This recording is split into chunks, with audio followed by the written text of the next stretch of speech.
Erie. It's Monday, March 3rd. Welcome back for another Flagship City Sports Talk brought to you by Quick Fill. My name is Nick Artman, and I'm joined by Mr. Clean, Paul Adams. Zach, Paul, it's the meteorological spring, buddy.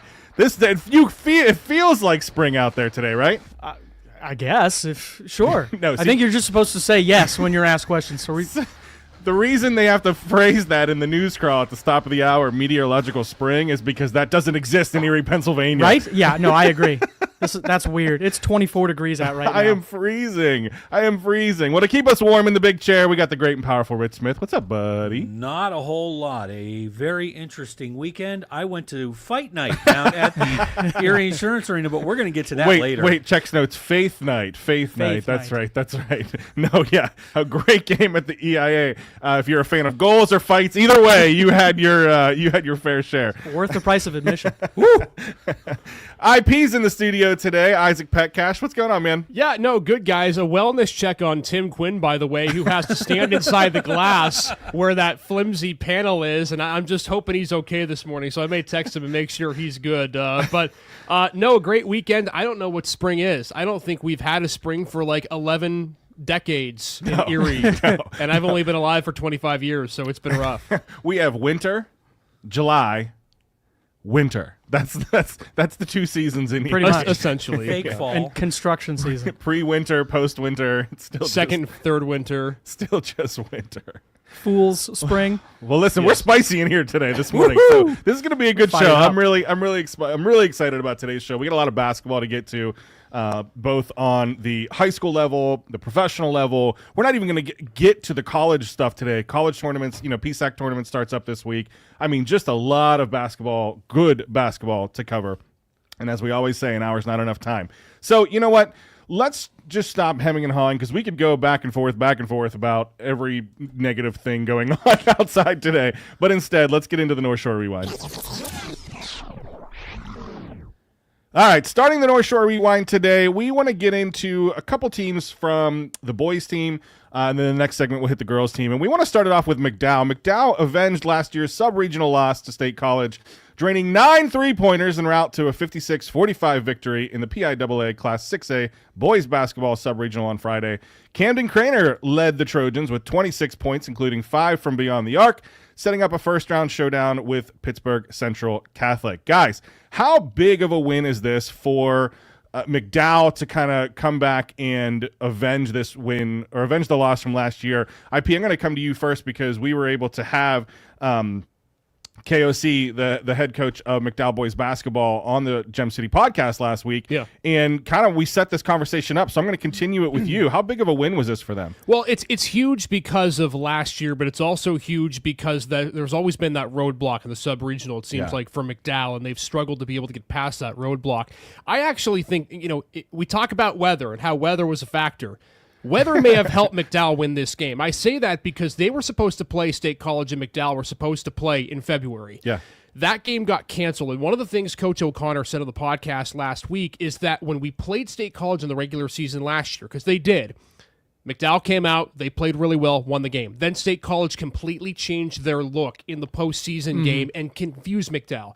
This time around, there was none of that, right? Because you hadn't played earlier in the season. And so I think McDowell, like they did in large part against Alderdice on Tuesday, came out with a really, really good game plan, and they caught State College off guard, dominated them in the second quarter specifically, and there just wasn't time for State College, like McDowell last year, to revitalize and recreate their game plan. And so I think, honestly, not playing them the regular season helped, because there was no ability for State College to be able to switch up their tendencies like they did last season. And Paul, I think we were a little unsure of McDowell early on. They had a great start to the year, but it just didn't seem like a strong, cohesive team. But they went on a tear for the rest of the year. They finished the season 21-4. Looking ahead, they're facing Pittsburgh Central Catholic in the first round at McDowell on Saturday at 1 p.m. What do you think is the strength of this Trojan team, or where do you see this team kind of coming into their own at this point of the season? Well, kind of to piggyback off of what IP said, I think coaching matters. Players are important, but coaching matters. And having the right game plan and coming in with that right game plan, I mean, a lot of it, basketball is a make or miss game. Yeah. You got to be able to set your players put him in good position to make shots. And that's what Kevin O'Connor has been good at doing for a decade plus now at McDowell. So I think it's important that the players make their shots, but even more so, I think it's important that O'Connor has just another great game plan going in to face another tough opponent, keep that hot streak going. Other thing, too, that you have to factor in is Camden Kramer's been red hot the last 2 games. He scored 51 total points. He had 4 threes, I believe, all in the second half against Alderdice. Played really, really well in the game against State College with 26. He's one of those guys where, and we're going to talk about some other ones in the A block of this show, that if he's hot, it is very hard to defend. Yeah, especially with Blaze Myers down low. Well, and the depth is what I see too, right? Camden Craner, you got Blaze Myers down low. You still have Stephon Baby Porter, Quentin Orlando. I mean, this team is prepped, I think, for a deep run here. And again, that first game against Pittsburgh Central Catholic is Saturday at 1 p.m. over at McDowell. Jumping over to 1A, Erie First Christian dominates Youngsville 75-38 to reclaim the D10 Class 1A boys basketball championship on Friday. Senior guard Avery Collins, you've heard of him if you've listened to this show, led the Eagles with 26 points, including 20 in the first 11 minutes as they cruised to victory at the Hag. How impressive is this team in their overall play? Well, third meeting between these teams, they beat Youngsville by a combined 40 points in 2 regular season matchups. Third meeting, same result. Erie First controlled the game from start to finish. You mentioned Avery Collins, but how about Aiden Bloom? 21 points. Simon Gonzalez also had 7. So this is a deep, well-rounded unit, and they're looking to go far in the PIAA playoffs. This team just started hot and never held back. How much of that can be carried over into the PIAA playoffs, IP? Again, I think it's a lot because of your shooting, right? And I think that as long as they're shooting with somewhat consistency, you can carry it over. Their offense is a juggernaut in Class 1A. They're really, in my view, a 2 or 3A offense playing at 1A. And again, there are moments that you don't shoot the ball well, but Avery Collins really hasn't had one of those moments this year. They get, I think, what I would consider a favorable draw. They get Aquinas Academy out of Pittsburgh, the 4th seed out of the Whippeal, who's had a good season. It's not going to be an easy matchup, but they get to play at the Haggerty, which is going to be huge. Again, if they shoot the ball well, they can beat anybody. I firmly believe that. Yeah. Erie First Christian advances to the PIAA playoffs facing Aquinas Academy at the Hag on March 7, tip-off at 6 p.m. To round out the boys' side, let's talk Cathedral Prep. And listen, I don't think this is unexpected. Prep soared to their 26th District 10 Class 4A boys title, according to Go Erie, in a dominant fashion. They scored a season-high 92 points in a 92-71 win over Sharon. This team just seems to just keep on rolling, keeps on rolling. Paul, how impressive is Prep's offense, and do you think they can keep it going in the tournament? Well, I was just going to talk about the offense. The team that averages 65.8 points per game over the course of the season has cranked it up in the playoffs, 83, 79, and then 92 points in the championship game. They're hot right now, need to keep it going. Obviously, Michael Thompson had 27 in that game. Have to say, Amari Horton with a career-high 30. Heck of an effort, and they'll take on Knock out of the Whippeal in the first round. IP, looking ahead, does their high scoring style give them an edge in the state tournament? Well, yeah, I mean they're a juggernaut. They're rolling like they're the Ohio State of the college football playoff, and the fact that they just turned a different gear, and it's not just the offense. They haven't paid for their players. Now calm down. fair. Sharon, I think. I'm gonna roll through here. So please do. Sharon's offense had been really good all tournament, but 71 points isn't necessarily what I think Cathedral Prep's defense played a lot better. I want to mention this though when you talk about how far they can go in the bracket. I hope that we get a carbon copy of what last year in 3A was. You've got Prep at the bottom of the bracket. Remember, there are 5 District 10 teams at the bottom of the bracket.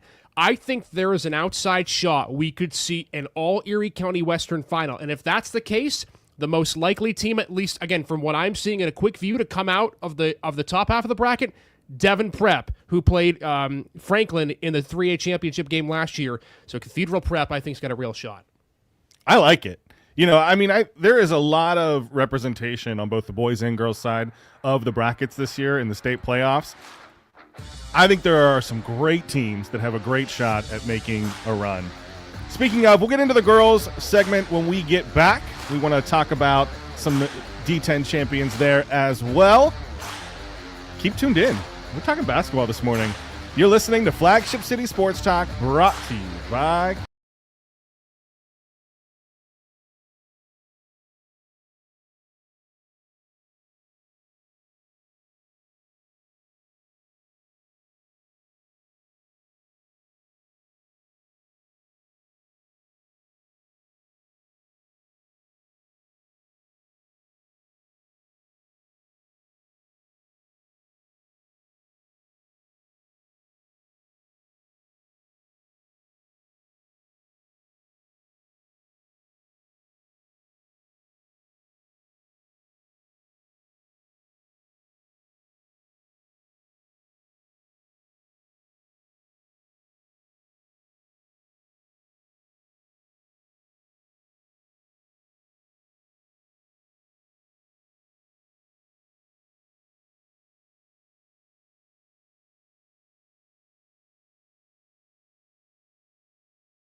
Welcome back.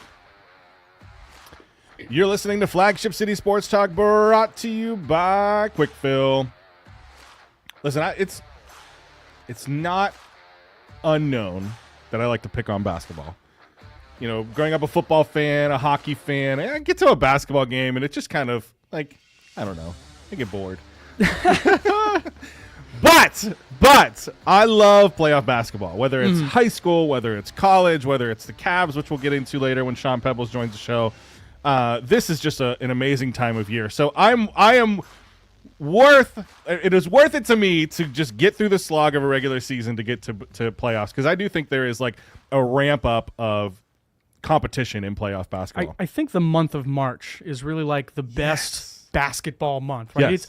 Basketball is basically year-round with the AAU now. Yes. Right? You can watch basketball any time of year.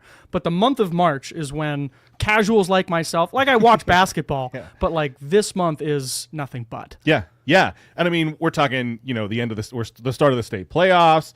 We talk about the PSAC tournament. The Cavs are heating up. Right. Then you have March Madness coming up. Yep, all I the agree. conference tournaments. Yes. And maybe it's the happiness of, the sun comes back out for the first time in spring. 4 months. Yeah, the meteorological spring comes back around. But we talked about the boys' side. If you missed it, go back and catch the podcast on Gem City Sports Network. But let's get into talking about the D10 girls' side of the ball.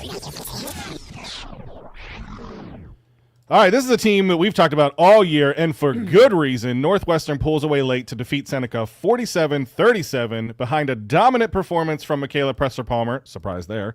Northwestern secures the D10 3A title after a 47-37 victory over Seneca on Saturday at the Hag.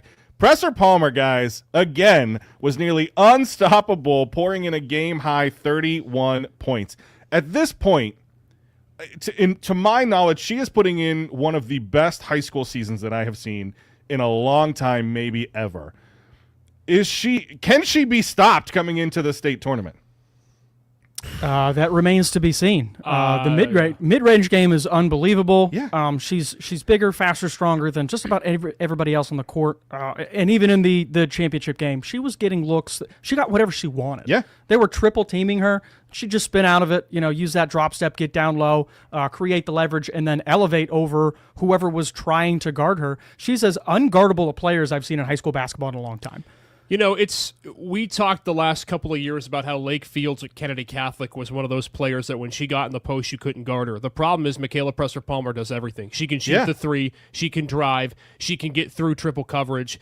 And, I said I was concerned of the podcast we talked about last week is if the team can slow her down, even to an extent where she puts up 25, is that going to be a detriment for Northwestern? I don't know if there's going to be a game where she puts up less than 25. I don't think now, so. Granted, again, the state playoffs are going to be difficult. You're going to have to go through multiple Whitfield teams and potentially Trinity in the third round of the playoffs, which is going to be, that or River Valley. There's a second seed out of the District 6.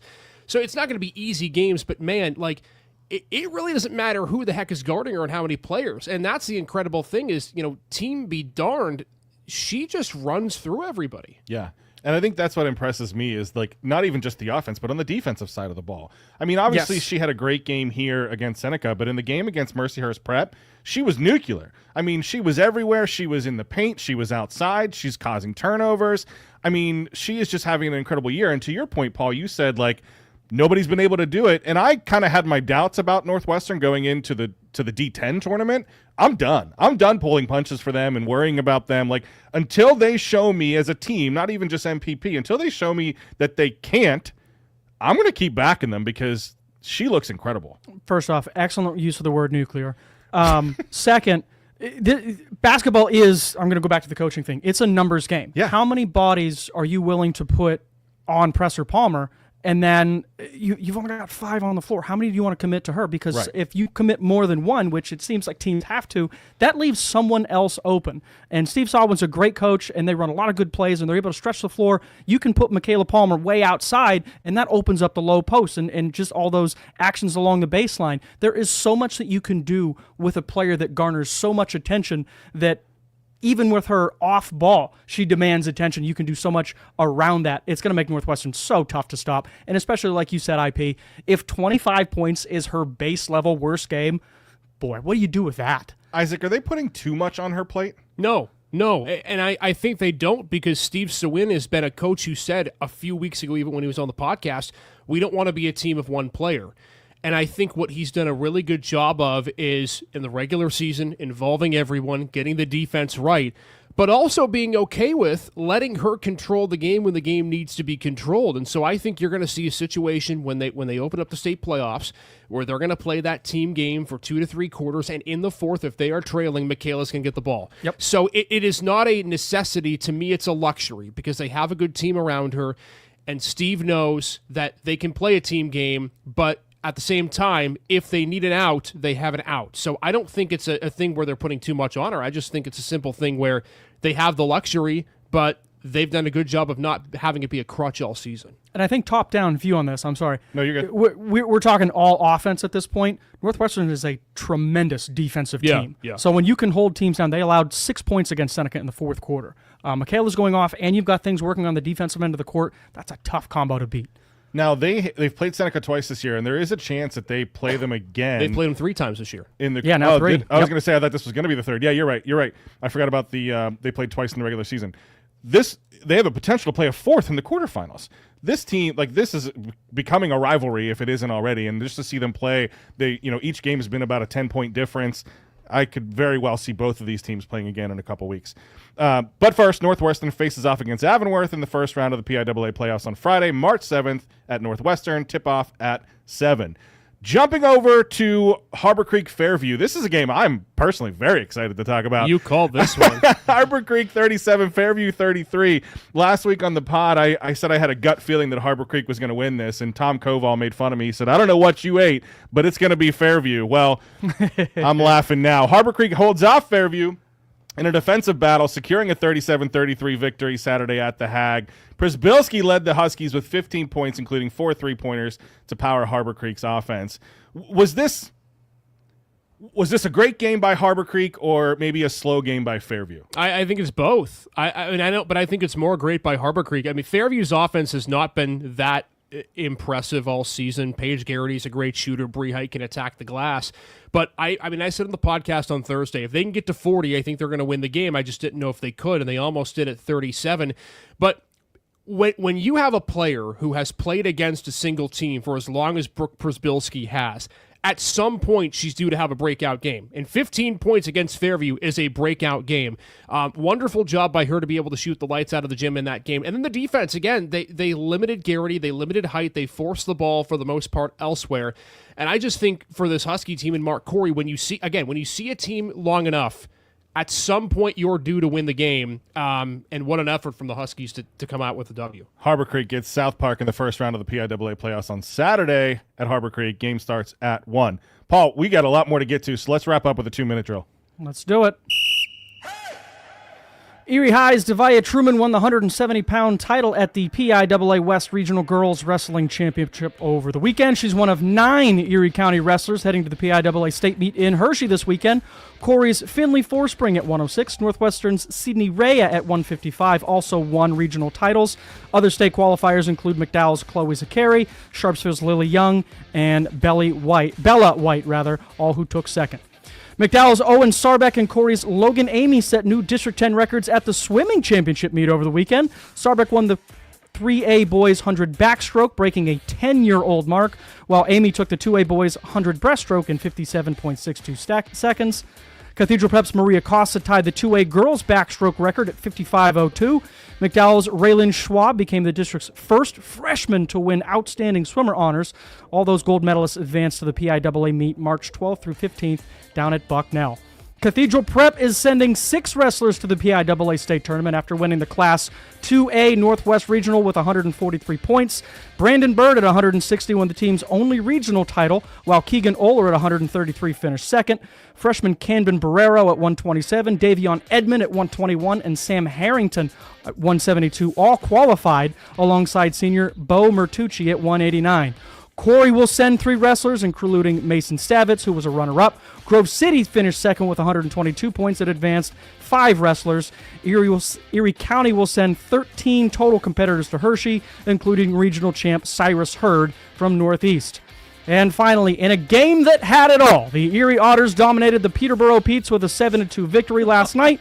Malcolm Spence led the charge with 2 goals and an assist, while Pano Femis and Dylan Edwards each contributed 3 points. The Otters exploded for 5 goals in the first 2 periods, with additional tallies from Sam Malfano, Martin Miziak, and Lucas Ambrosio. The game also featured a rare spectacle as both head coaches, Erie's Chris Millette and Peterborough's Rob Wilson, were ejected after a heated altercation in the second period, prompting the best dad joke in the world. Went to a fight and a hockey game broke out. Absolutely.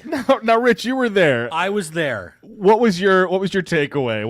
Was this a sight to behold? It is the weirdest thing I have ever seen at an Erie hockey game. And, I don't go all the time, but, I've been to some games over the years. Yeah. I have never seen players get double, what they call it, double Double Player major? misconduct? yeah. It was nuts. It was like I there love wasn't enough room in the box. I'm an advocate. I think coaches should fight more often. And you said that there was a guy, that's where he sits. Actually, exactly. Tim Quinn, wellness check on him. He's the rinkside reporter. He's right in the middle of the 2 panes of glass. I love your point, Paul. I actually think, you know what? Forget overtime. It can stay in the NHL. All junior leagues. Forget overtime. End of regulation. Games tied. Coaches fight at center ice. Listen, With bring no it to Cobra bring it to Kai the with NHL. shoes on. Wait, no. But better yet, they got to keep the suits and not have skates. They got to keep the shoes on. I like it.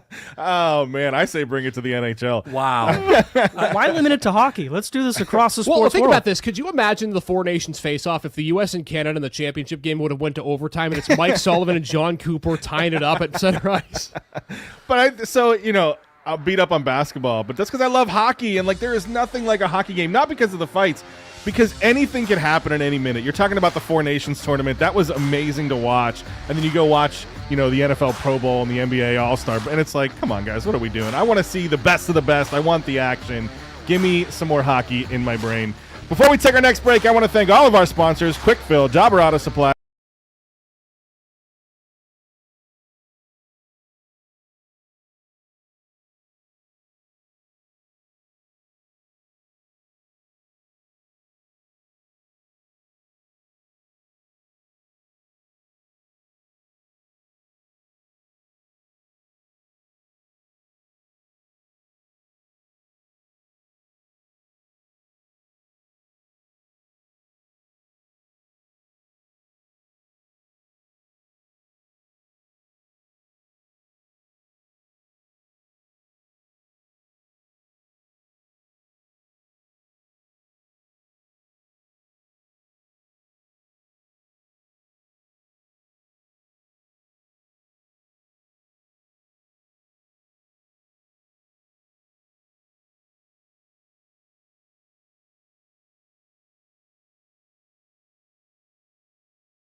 Welcome back. We almost had 3 minutes of dead air time, folks.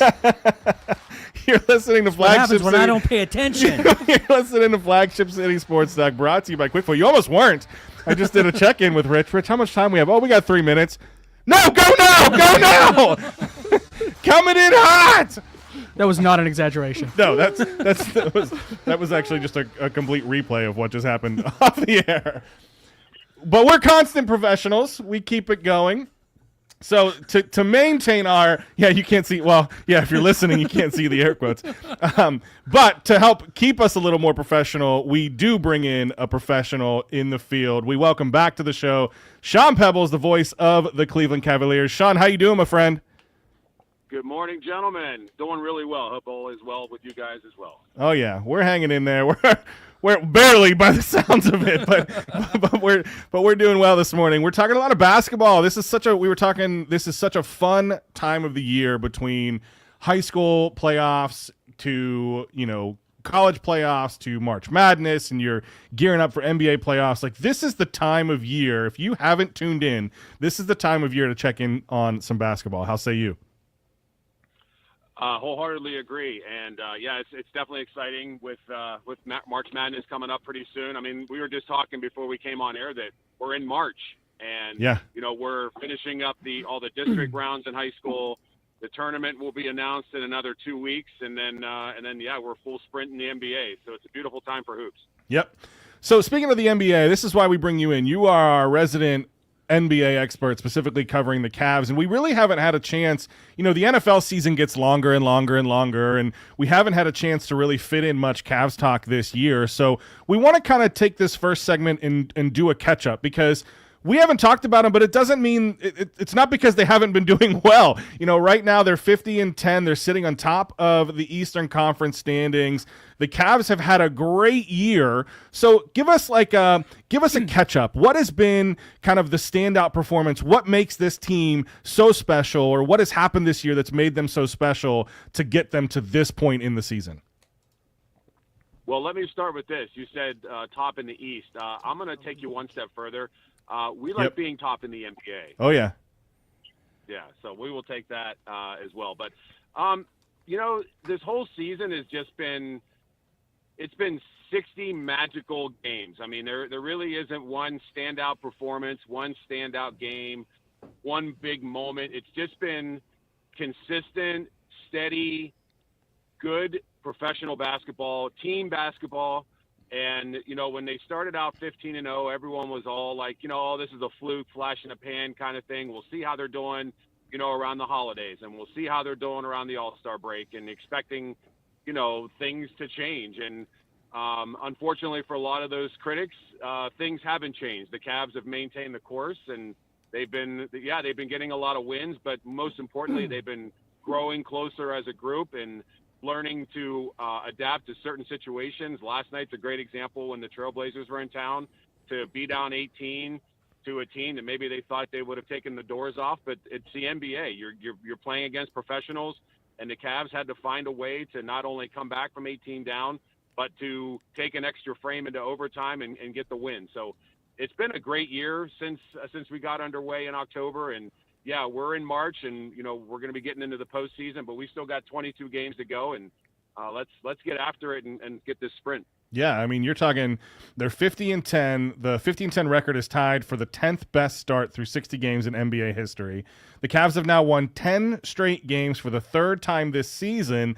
Cleveland is just the 7th team in NBA history to have 3 separate win streaks of 10 games or more in a single season. So, it's not like it's streaky. I mean, it's streaky, but in a good way, right? It's a win streak. It's not like you have up and down games. And I think what I've noticed, just kind of catching on here on the back end, is that it's not just your stars. It's not just you have, Evan Mobley. You have, we'll get into Jerome talking about him from last night. I mean, it's like everybody that's on the court is stepping up and just playing on another level, right? Yeah, and that's the beauty of what this team has been able to accomplish is, you've got your studs, your Donovan Mitchell, your Darius Garland, Jared Allen, Evan Mobley, and then you have everybody else, your Max Strus, your Dean Wade. You already mentioned Ty Jerome. They just picked up DeAndre Hunter at the trade deadline. So they they are loaded with weapons, and it's incredible to sit there and watch a game and know, hey, well, so-and-so just doesn't have it tonight. But guess what? They bring somebody up off the bench, and they contribute. You know, you mentioned Ty Jerome, just huge contributions, not just yesterday, but in big moments throughout this entire season of having him coming off the bench and DeAndre Hunter being an addition of a potential Sixth Man of the Year recipient. So, yeah, they're loaded to the gills with weapons, and it makes it so much fun to watch because there really is no dip in the contributions from the guys, regardless if it's 1 through 15 on the roster. Right, and Hunter at the trade deadline was a big get, and I think you saw that maybe at its best last night. Hunter scores 32 points as the Cavs hold off the Blazers, 133-129 in OT for their 10th straight win, 50th overall. So, I mean, this team just looks like it's built to make a push, and we'll get into that here in a second. But I think, last night's game was a big game, but I want to go back to the Celtics game. You're in Boston, and yes, I get it. Boston's a little banged up, but I think we're talking about the strength of the team and what they're able to pull off. I think what makes this team so special is go back and look at the Boston game. They were down by what? I lost my notes here. 25-3. They're down, 20 plus points, and then they're able to come back and pull off the win to finish the game 123-116. And I think that's what I have seen out of this team is they're just gritty. You have these stars, but everybody is just willing. Everybody is bought in to what this team is pushing forth. And I think that can be, a strength that they have relied on so far this year. Am I seeing this right? You most certainly are. And, even sitting there at home watching the game Friday night and watching the Boston onslaught in the first 4.5 minutes of the game and Jason Tatum with his little antics and everything else. I mean, the games are 48 minutes for a reason, and the beautiful thing about what the Cavs do is they don't panic. And Coach Atkinson always praises Donovan Mitchell specifically for being the, quote, leader of this team of never too high, never too low, just staying in the lane and just going out and keeping your head straight and just going and executing and getting the job done. And Friday was a great example of that. And, yeah, there's a lot of people that made the comment, oh, well, we were down Porzingis, we were down Holiday and whatnot. Well, if you rewind a year ago in the postseason in the second round when Cleveland played Boston, we went through the second round against Boston with 2 of those games, maybe without Donovan and without Jared Allen. Right. So there's always going to be that give and take of injuries versus performance. But I'm sorry, but if you're in your building, you're on a 25-3 heater, and you end up blowing it. It doesn't just fall on the guys that aren't playing, because you have guys on the floor that you got to be able to execute for the full 48 minutes, and that's what's beautiful. What Cleveland has been able to do against Boston, against Portland, or if it was against Memphis or the Knicks or whoever comes in or wherever gym we're in. It's just that consistency over the course of 48 minutes that's able to get the job done. And Cleveland has proven that time and time and time again. Yeah, you make a good point, Sean, because, again, I think we all feel like if all goes chalk, it's Cleveland-Boston in the East Final, and you're not likely going to be healthy on either side, so we'll see how that plays out. I want to ask you, Sean, because, we know Donovan Mitchell and Darius Garland are great players. That's always been the case, and you and I on this show have talked about the fact that at any one time they can take over a game, as anyone can. But do you feel like this year, because at least from my bird's eye view, it feels like they now understand how to play with each other more? Has that been something that you've seen, that there's just more chemistry there between the two and that they now understand each other maybe more than what they did in previous seasons? I 100% agree with that, and a lot of that has to do with Coach Atkinson and what he's been able to do. When he came in, he made some great comments about what was already there and what he was inheriting. He just said, I just have to give him an extra little push. And I think because of the 2 years that these guys have been playing together, the experiences that they've had, the wins, the losses, the maturity, a lot of those things have come into play. And plus the fact that, they understand and take in the culture and just really absorb all of that the organization as a whole is giving them. And not just those guys, but everyone from the top to the bottom has really bought into what their goal is and what it is going to take for them to be able to reach that goal. And so far, so good. I love that. I want to talk a minute about Evan Mobley. Obviously, a very high draft pick, viewed as a franchise cornerstone when he came in. How do the Cavs see his development so far, and what's the next step for him? Is he an MVP caliber player? He is definitely an MVP caliber player, and I'll tell you, he has just gone from someone that has been like just an all-world kind of player leading into this year, and this year he's just taken so many steps northward in that in regards to his aggressiveness, his strength, his confidence, his leadership, and his ability to just play the game on both ends of the floor. And because of those things, he's definitely going to be in the conversation for MVP and All NBA for many years to come. He's a spectacular player, and we are so lucky to have him in a Cavaliers uniform. Are they feeding him? Can they give him a few more calories? I think that's about the only thing that I would say there's a problem with Mobley. He's tremendous, outstanding length, height, all that stuff. If he had it about 15, 20 pounds, we're talking about an all-world superstar. And I think that's all part of the development of him. I mean, keeping in mind he is still kind of working his way up into the echelon of the elite of the NBA. But from season to season to season, not only have we seen like the growth in his maturity, his growth in performance on the floor, but also his growth as an athlete. Coming in at a young age and just growing into his body and the things that he's doing, and having the people around him to keep him on that upslope. There's no ceiling for this guy. No ceiling at all. We need to get this guy some milk, get him some calories, build up those bones. Sean, we're getting ready to reach the bottom of the segment here, but before we look forward in the next segment, you've been sidelined for every home game. What has been the game of the year in your eyes this far? Oklahoma City. Yeah. The Thunder matchup back in early January with all of the hype and all the excitement of all the the historical markers that both teams were at coming into that game on January 8th, and being on the national stage, it was exactly everything that it lived up to. Because so often you get these big hyped up matches in sports, whether it's football, baseball, hockey, basketball, whatever. But that game truly lived up to the hype, the energy in the building. Just from the moment the doors open until the time people walked out with over 30 lead changes, and of course the Cavs getting a win on the home floor that night definitely helped. But that Cavs OKC game for sure is the game of the year, and I'll say so far, because I know there's some good ones coming up down the road here. Well, listen, you're a constant professional, because we'll get into that after the break. So stick around. We got some more Sean Peebles, voice of the Cleveland Cavs, coming up. When we come back, we're looking ahead to the rest of the season. You're listening to Flagship City Sports Talk, brought to you by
exclusively at Quick Fill.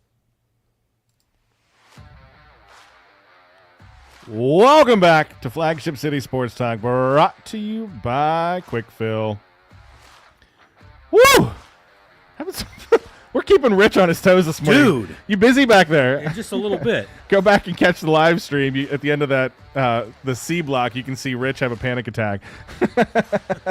Live on the air.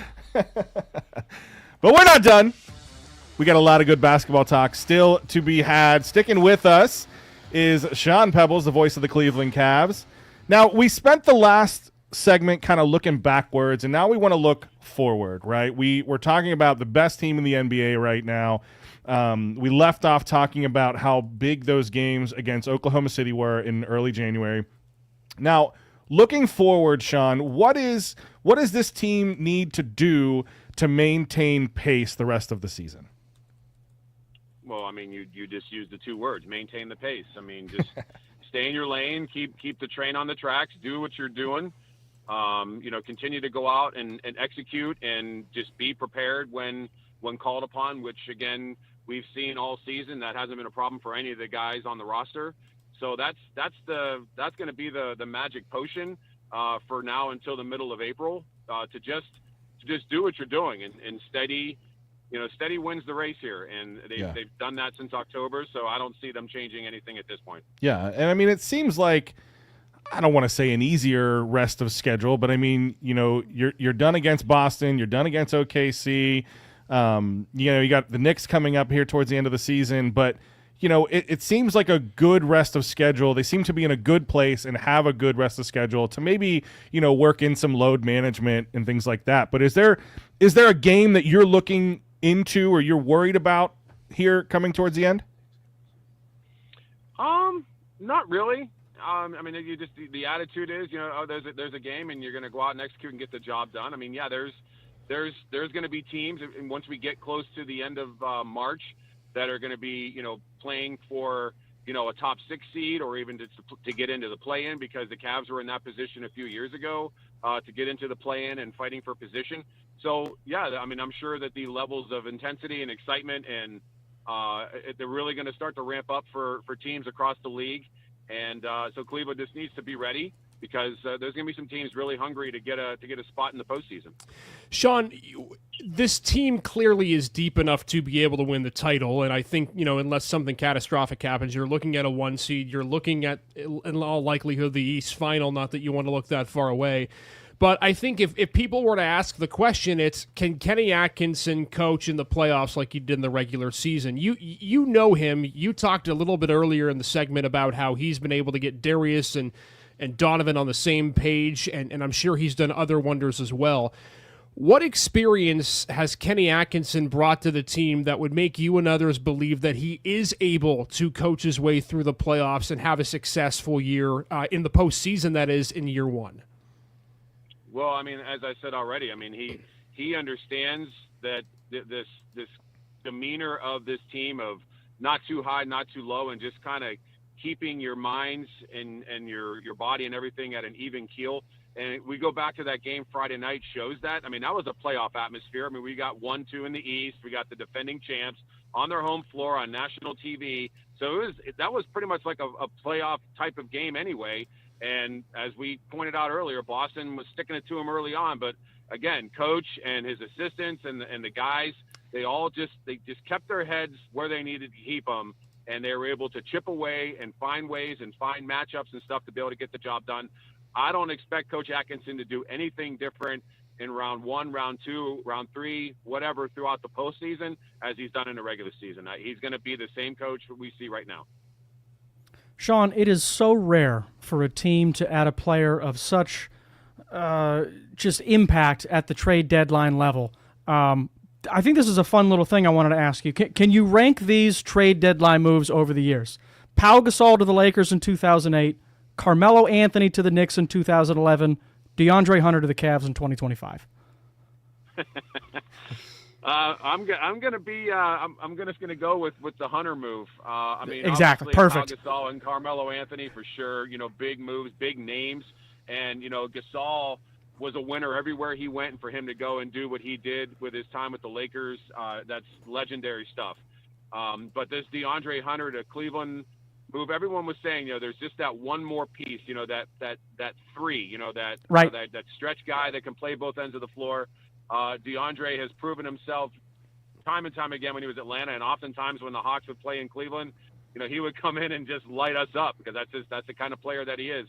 And it's a true joy to be sitting there where I sit and watch him get up off the bench and walk down to check in our uniform. And he's definitely going to be a big contributor to this team for the stretch run into the summer. Sean, speaking to specific players, I want to put you on the spot here. Let's eliminate the starting five and Ty Jerome because, again, I think we all believe that he's a candidate, if not a shoo-in for Sixth Man of the Year. Give us a player that as you go down the stretch and get into postseason that you think could make a really gigantic impact off the bench if the Cavs are going to want to be a championship team this season. It's tough to pick one because, Max Strus comes to mind, of course, the likes of Isaac Okoro with his defensive ability, and, he's able to knock down some big shots. Dean Wade, he's been dealing with injuries, but he's also a big impactful player.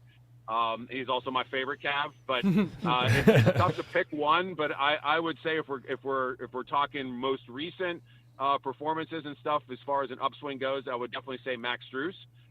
Because he had some big shots yesterday, and he's been in and out of the starting lineup again based on matchups, based on rotations. So I would say Max and Isaac for sure. And there's even the likes of the Craig Porter Jr., a guy that he understands his role, but when he comes in, the guy again calm, even keel, just knows how to play the game, how to lead, how to execute on the floor. And that's the beauty of this team is we have so many guys just like that. And that's a really good position to be in. I think one of the things that stands out to me about this team and how good they are, how much depth they have, and this is maybe a weird way to think about it, but I think this is the first year since LeBron left in 2010 that people are talking about the Cavs without mentioning LeBron's name. Right, LeBron has kind of left this legacy of, when he was on the team, we did this. When we was on the team, we did that. Even last year, they're going through and they're talking about Donovan Mitchell stats compared to LeBron stats. But I have heard zero LeBron talk really in terms of a comparison of the team. And I love that. I think that shows me that this team has fully become their own. They have moved out of the LeBron shadow for whatever that's worth. And now this is a Cavs team under Atkinson who can play both sides of the ball, has the depth to be able to win these big games so that if Mitchell needs to take a quarter off, Mitchell's going to take a quarter off. This is now a Cavs team poised to make a run that has nothing to do with LeBron James. And I think that bodes well for this team. Yeah, and it's no disrespect to LeBron because correct, 100%. Being a Cavs fan is for as long as I have been, and being there in those lean years and being there during the years that they were making those runs. I mean, yeah, he's done what he's done. He delivered a title on his promise, and that's all great. But you're right that. And this whole thing of the shadow and all these things that people like to talk about, a lot of that started to really take form even going into last year of this team really just having its own identity. But you're right in bringing Coach Atkinson in and really kind of solidifying this group for who they are and what they're going to accomplish to develop their own legacy in Cleveland sports history. Yeah, you're exactly right. We are who we are.